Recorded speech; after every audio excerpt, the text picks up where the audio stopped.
Hello every one, welcome back. അപ്പോൾ ഇന്നൊരു mini evening vlog. അപ്പോൾ പെട്ടെന്നായിരുന്നു ഒരു മൂവിക്ക് പോകാമെന്ന് പ്ലാൻ ചെയ്തത്. അപ്പോൾ ബുക്ക് മൈ ഷോയിൽ ടിക്കറ്റ് നോക്കിയപ്പോൾ കുറച്ച് അവൈലബിൾ ആയിരുന്നു. പെട്ടെന്ന് തന്നെ ബുക്ക് ചെയ്തു. അപ്പോൾ വണ്ടി എടുത്ത് വേഗം ഇറങ്ങി. ഞാനും ഉമ്മച്ചിയും വാപ്പിച്ചിയും അനിയത്തിയും കൂടിയാണ് പോകുന്നത്. ഇവിടെ നിന്ന് ഒരു ഹാഫ് ആൻ അവർ ഉള്ളൂ തിയേറ്ററിലേക്ക് എത്താൻ. അപ്പോൾ ഞങ്ങൾ വേഗം പോയി. ടൈം തന്നെ എത്തി. പെട്ടെന്ന് തന്നെ മൂവി തുടങ്ങി. നല്ല റഷ് ഉണ്ടായിരുന്നു. തുടരും എന്ന് പറഞ്ഞ മൂവിക്കാണ് കയറിയത്.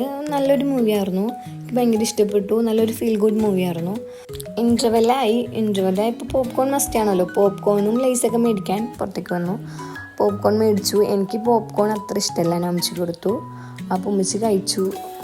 ഞാൻ ഈ ഒരു ലേസ് എടുത്തിട്ടുണ്ടായിരുന്നു. ഇത് അത്ര വലിയ ടേസ്റ്റ് ഒന്നുമില്ല, കണ്ടപ്പോൾ എടുത്തതാണ്, പക്ഷെ വലിയ ടേസ്റ്റ് ഒന്നും ഉണ്ടായിരുന്നില്ല. പിന്നെ അനിയത്തി പിന്നെയും പോയിട്ട് ഒരു വലിയൊരു പോപ്കോൺ മേടിച്ചിട്ട് വന്നു. ടേസ്റ്റ് ഒന്നും ഉണ്ടായിരുന്നില്ല. പോപ്കോൺ ആയാലും ഒരു ആവറേജ് പോപ്കോൺ ആയിരുന്നു. പിന്നെ ഫസ്റ്റ് ഹാഫ് കഴിഞ്ഞു, സെക്കൻഡ് ഹാഫിലേക്ക് വന്നപ്പോൾ മൂവിയുടെ കംപ്ലീറ്റ് ലുക്ക് തന്നെ മാറി. അടിപൊളി മൂവിയായിരുന്നു, എനിക്ക് ഭയങ്കര ഇഷ്ടപ്പെട്ടു. പിന്നെ മൂവിയൊക്കെ കഴിഞ്ഞു, ഞങ്ങൾ പുറത്തേക്ക് ഇറങ്ങി. ഇപ്പോൾ നല്ല മഴ ജസ്റ്റ് ഒന്ന് കുറഞ്ഞപ്പോൾ ഞങ്ങൾ ഇറങ്ങി കുറച്ച് പോയുള്ളൂ. അപ്പോഴേക്കും ഭയങ്കര മഴ പെയ്തപ്പോൾ ഞങ്ങളൊരു ഷോപ്പിൽ കയറി കുറച്ച് നേരം കഴിഞ്ഞപ്പോൾ പിന്നെ ഭയങ്കര മഴ പെയ്തു. അപ്പോൾ കുറേ നേരം അവിടെ വെറുതെ നിന്നു. കുറച്ചും കൂടി കഴിഞ്ഞപ്പോൾ മഴ മാറി. അപ്പോൾ ഞങ്ങൾ ഇറങ്ങി. പിന്നെ ഇവിടുന്ന് വീട്ടിലെത്തി. ഇപ്പോൾ വിശക്കാൻ തുടങ്ങി. അപ്പോൾ ഞാൻ ജസ്റ്റ് ഒരു ബ്രെഡിൽ ന്യൂട്രെല്ല മിക്സ് ചെയ്ത് കഴിക്കാൻ വിചാരിച്ചു.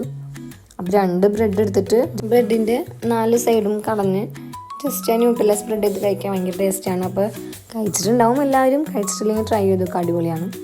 പെട്ടെന്ന് ഞാൻ കഴിച്ചു. പെട്ടെന്ന് തന്നെ പോയി ഞാൻ കിടന്നു. അപ്പോൾ ഇത്ര ഉള്ള എൻ്റെ ഒരു ചെറിയൊരു മിനി ഈവനിങ് വ്ളോഗ്. അപ്പോൾ എനിക്ക് എന്താ ചെയ്യേണ്ടതെന്നൊന്നും അങ്ങനെ അത്ര അറിയില്ല. അപ്പോൾ നിങ്ങൾക്ക് എന്തെങ്കിലും സജഷൻസ് ഉണ്ടെങ്കിൽ നിങ്ങൾ കമൻറ്റിൽ പറയണം. അപ്പോൾ ഇത്രേ ഉള്ളൂ. Okay, by.